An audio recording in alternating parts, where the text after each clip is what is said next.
Salam uşaqlar, hər vaxtınız xeyir. Bugün yeni mövzumuz işıq hansı istiqamətdə əks olunur? Bu haqqda məlumat alacağıq. Uşaqlar, işıq güzgü kimi hamar səthə düşdükdə əks olunaraq yayılma istiqamətini dəyişir və güzgü işığı yaxşı əks etdirdiyinə görə onlardan bir çox məqsədlərdə istifadə olunur. Bugün güzgülərdə işığın necə əks olunduğunu və bizim öz görüntümüzü və yaxud da hər hansı bir cismin görüntüsünü güzgüdə necə gördüyümüzü öyrənəcəyik. Bu indi əvvəlcə güzgülərdən gündəlik həyatımızda, yəni güzgülərin işığı daha yaxşı əks etdirmə xüsusiyyətindən gündəlik həyatımızda hansı məqsədlər üçün istifadə olunur, onlara nəzər salaq. Deməli, güzgülərdən mağazalarda təhlükəsizlik güzgüsü kimi istifadə olunur.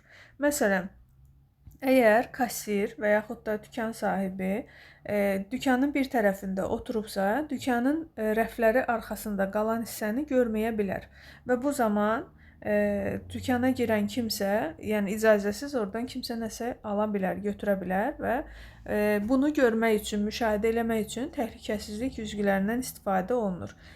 Dükanın əks küncünə bir güzgü yerləşdirilir və dükan sahibi o güzgü vasitəsilə rəflərin arxasında qalan hissəni də görmüş olur. Bundan əlavə, avtomobillərdə hər biriniz müşahidə eləmisiniz. Avtomobilin yan tərəflərində güzgülər olur ki, o güzgülər vasitəsilə də sürücü arxadan gələn maşınların hansı istiqamətdə hərəkət etdiyini müşahidə edə bilir. Sonra yol döngəsində təhlükəsizlik güzgüsü.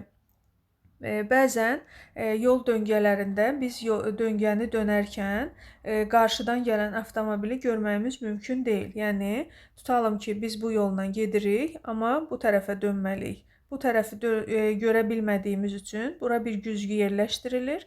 Buradan gələn avtomobil bu güzgüdən bu tərəfdən hərəkət edən avtomobilləri rahatlıqla görə bilir və hərəkətini idarə edə bilir. Bundan əlavə, sonuncu olaraq stomatoloji güzgü.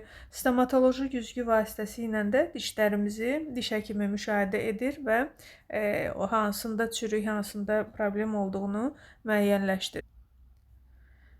Burada bir fəaliyyət, üçdə bir fəaliyyət yerinə yetirilib. İki yoldaş bir oyun oynayırlar. Yoldaşlardan biri kağızın üzərinə rəsm çəkir, amma digər yoldaşı həmin rəsmin nə olduğunu görmür, yəni yoldaşına göstərmir.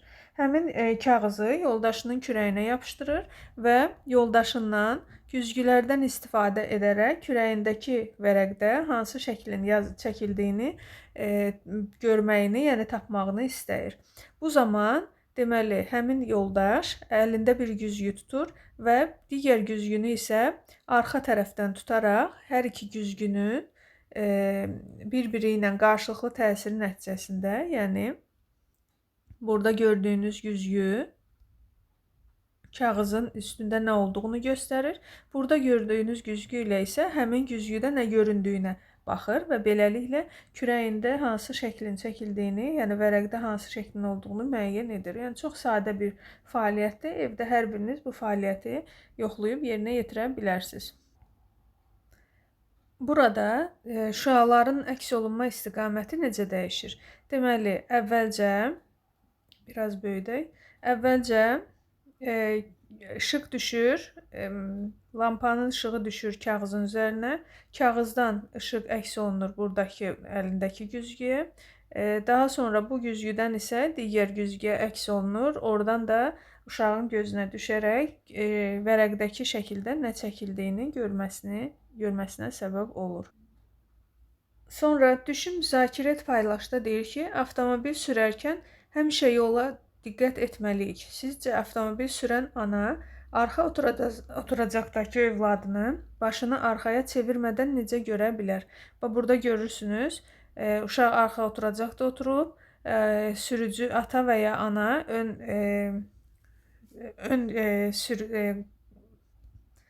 ön tərəfdə oturub və uşağı görmək üçün arxaya dönmədən uşağı necə görə bilərlər? Təbii ki, avtomobilin ön tərəfində güzgü asılı olur, o arxa tərəfi müşahidə etməyimizə kömək edir.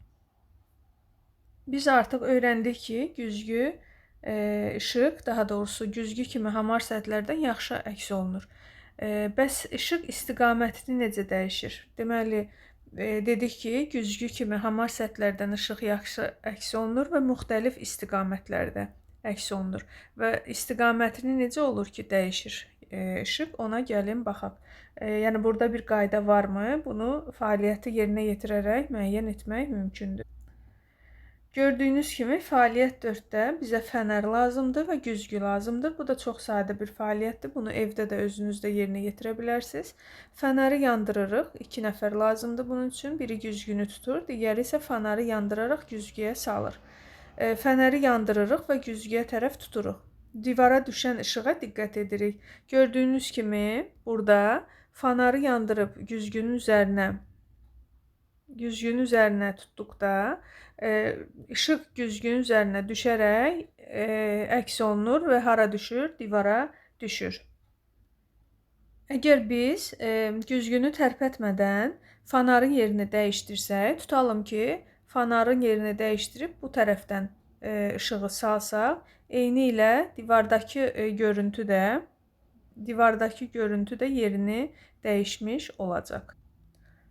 Işığın güzgüdən əks olunmasını top oynayan uşağın,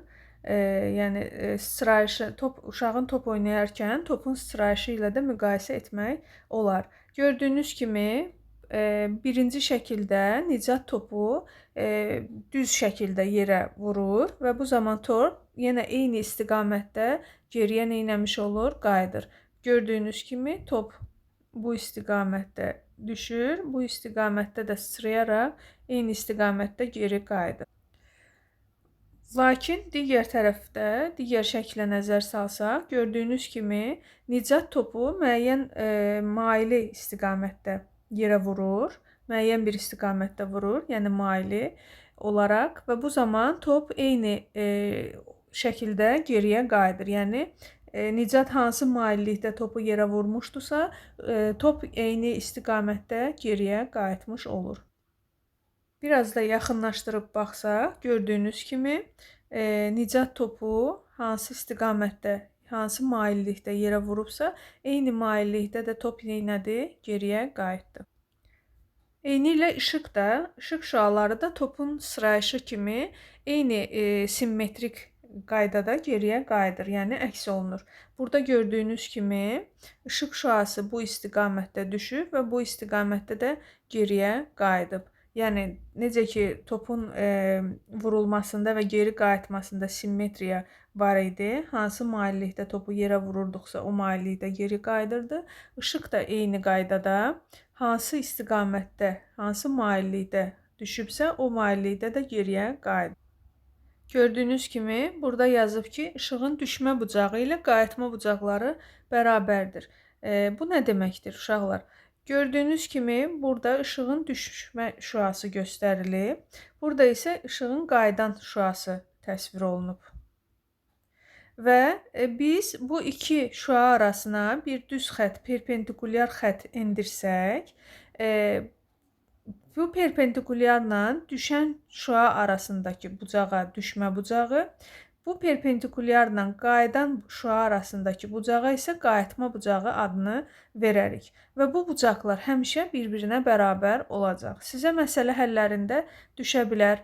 Sual verə bilər ki, tutalım ki, işığın düşmə bucağı 30 dərəcədirsə, qayıtma bucağı neçədir? Mütləq o da 30 dərəcəyə bərabər olacaq. Çünki gördüyünüz kimi bu düşmə şüasıdır, işığın düşmə şüası. Bu qayıtma şüasıdır. Bu ikisinin ortasına bir perpendikulyar endirəndə, bu perpendikulyarla düşmə şüası arasında qalan bucaq düşmə bucağı, qayıtma şüası ilə perpendikulyar arasında qalan bucaq isə qayıtma bucağıdır. Gördüyünüz kimi bu birinci düşmə, bu isə ikinci qayıtma bucağı. Bu iki bucaqlar həmişə bir-birinə bərabər olur. İşığın bu xüsusiyyətindən, yəni düşmə və qayıtma bucaqlarının həmişə bərabər olması xüsusiyyətindən istifadə edərək müxtəlif faydalı cihazlar düzəltmək olar ki, bunlardan biri də periskopdur.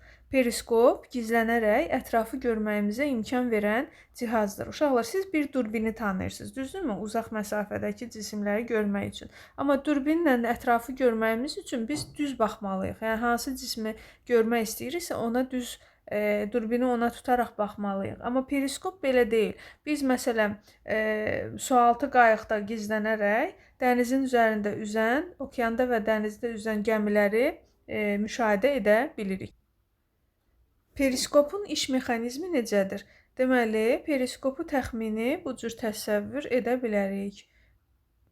Uzun bir boru, sonra yuxarıya qalxan bir boru və belə bir boru. Bu hissədən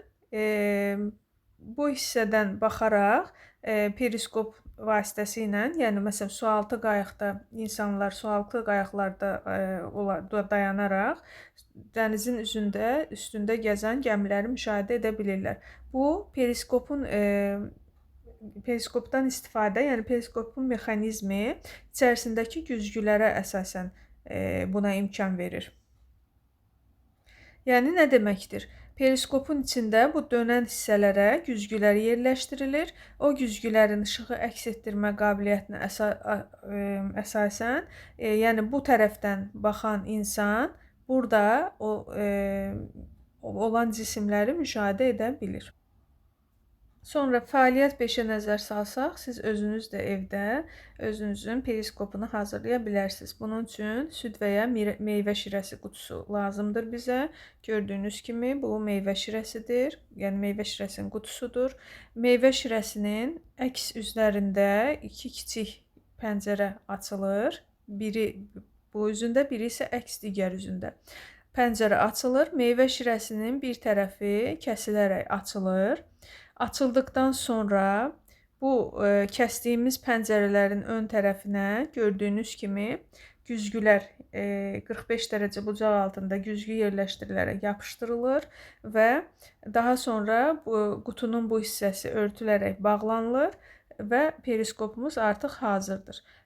Necə olur?